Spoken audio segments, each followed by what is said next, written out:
Hello everyone, hope everyone is keeping fine and healthy.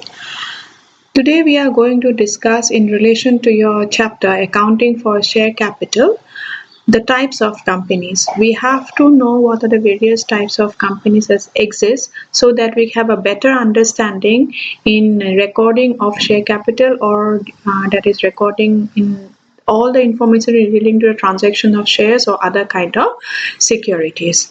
Okay, so the topic of discussion is types of company as per your Companies Act of 2013.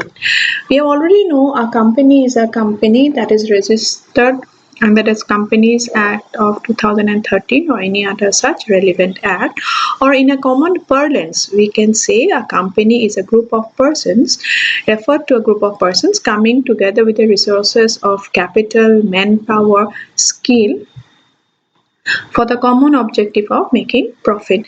This is it's another form of doing business. Yes, a company in India can only be formed after registering with a concerned registrar of companies following the common procedures as prescribed under this act or another type of act. Now when we talk about types of companies or what are the different forms of a company form of business, it can be segregated or differentiated on different grounds.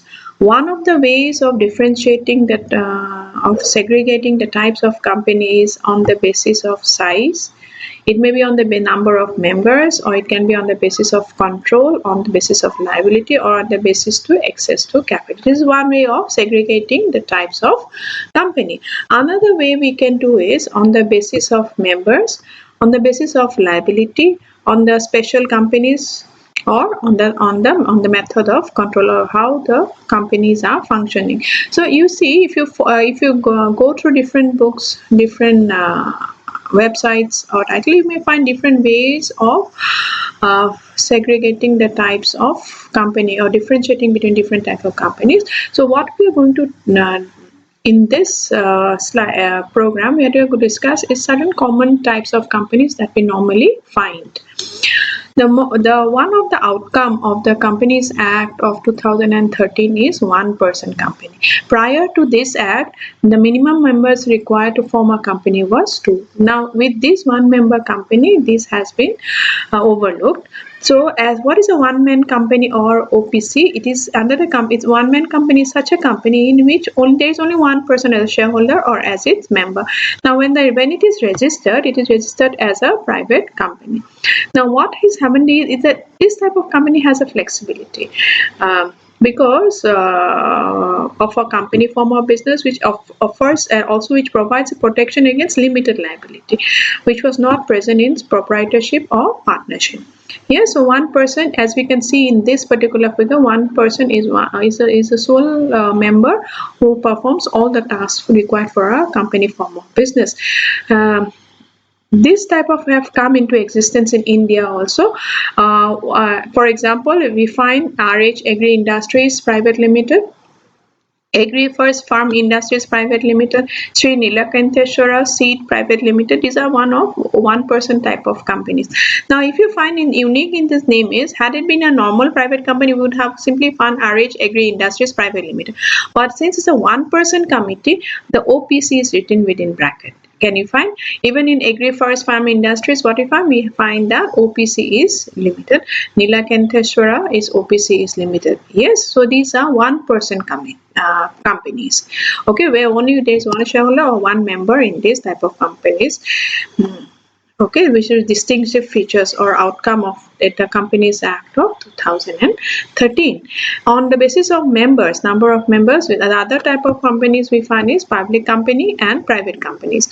When you say All India, BSNL, State Bank of India, what are these? These are examples of public company. What is a public company? A public company is one which is not a private company. Yes, and the word limited is put at the end of such companies. Okay, and and what is the main advantage of a public company is that it can raise capital by issuing shares to the general public as such, or shares or other form of securities in place of debentures to the public at large. The minimum number of members required to form a public company is 7, and there's no limit to the maximum number of members, except in banking companies. Okay, so what we find is these are examples of public limited, and the main advantage is that they can raise capital by inviting the public. And an opposite of a public company is a private company. Yes, what is this? Private companies have they have certain restrictions. First restriction is that unlike the public companies, they cannot raise capital by inviting the public at large to subscribe from them. And also there is a restriction as regards transferability of shares, that is buying and selling of shares, to whom they can sell or from whom they can buy.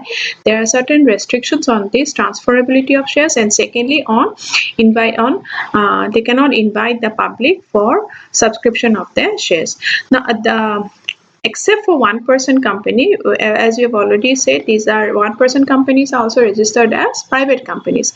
Unlike those, the maximum number of members, minimum to form a private company is 2, and the maximum number is 200. Except now when we say 200 members, please remember here, even the employees of a private company can be a member of or shareholder. So the present and the former employees of companies are not included when we say 200 members, nor two persons can jointly hold the shares of a particular company. So those, even suppose one particular share is jointly held by two persons, then they are not counted as two, they are counted as single member. So maximum they can be 200 members in a private company. And as for example, we have ICICI Bank, we have Infosys, we have Wipro, which are examples existing in India, which are private companies. So on the basis of members, we got three. One is one person company, one is public company, and one is private company.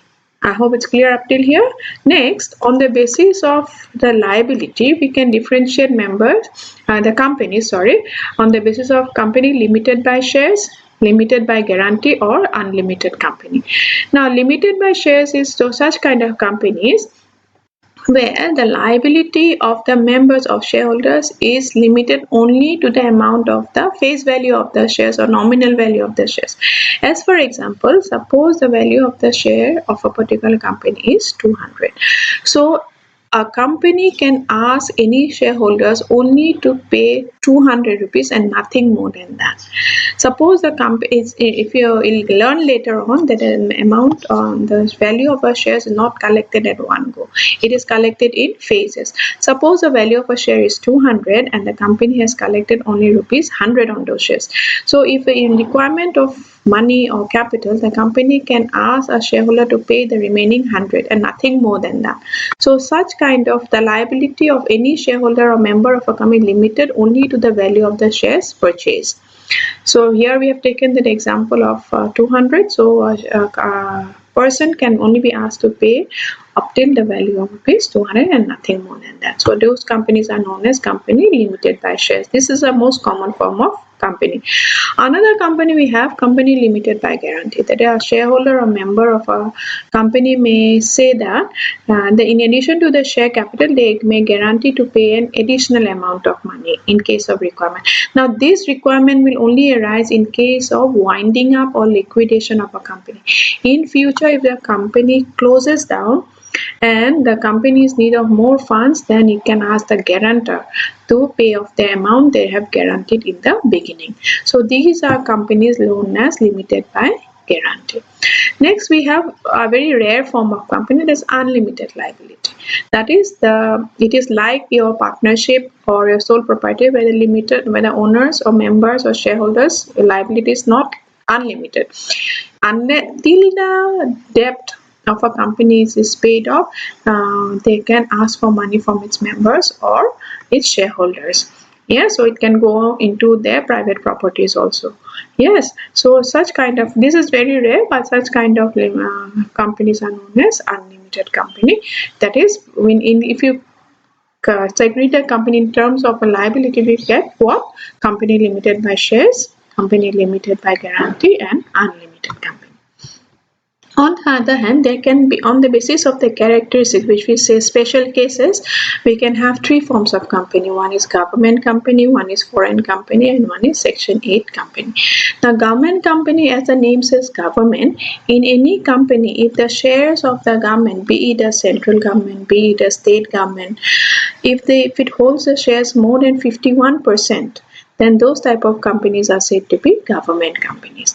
That is, if a government, it may be solely a central government holding a more than 51% of shares in a particular company, or it may be a central government and a state government holding their shares, or it may be the central government or two or more state governments, or it can be only the state government. Any of the factors, if a government holds, any form of government, central or state, holds more than 51% of the shares in a company, that type of company is known as government company. On the other hand, foreign company, as the name says foreign, the company is registered or incorporated or formed outside India, but it is carrying on its business in India through its agent, or physically, or through any other through its office in India, or through any electronic mode.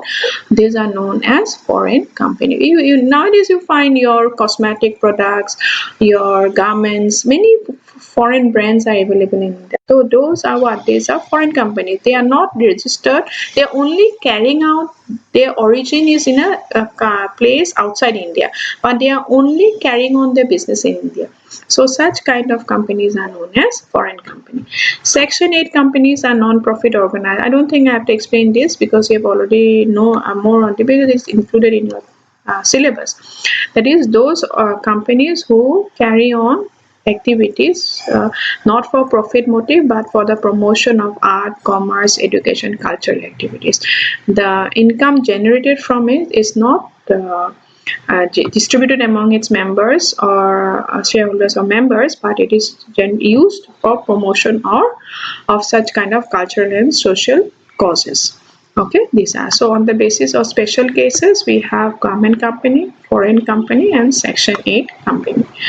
Next, on the basis of control. Now here I have to explain to you holding company and subsidiary together. Now remember, here is, there are two companies, let's say AB company and XY company. Now what is happening here is, AB company holds majority of the shares in XY company.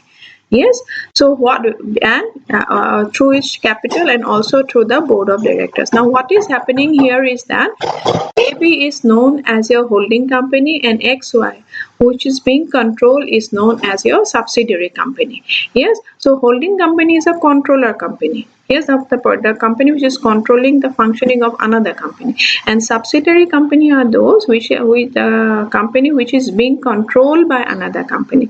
How does it control another company? Because more than 51% of the shares are owned by the other company, and majority of the board of directors are from the other company.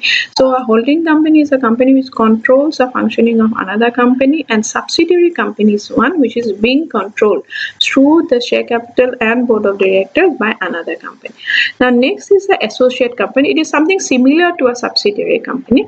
See, if you see, it's in relation to another company. It's a company in which the other company has a significant influence. It is not holding majority of the shares like a holding company, but it has a considerable amount of influence on that company, which is not a subsidiary. Such kind of is known as joint venture associate company.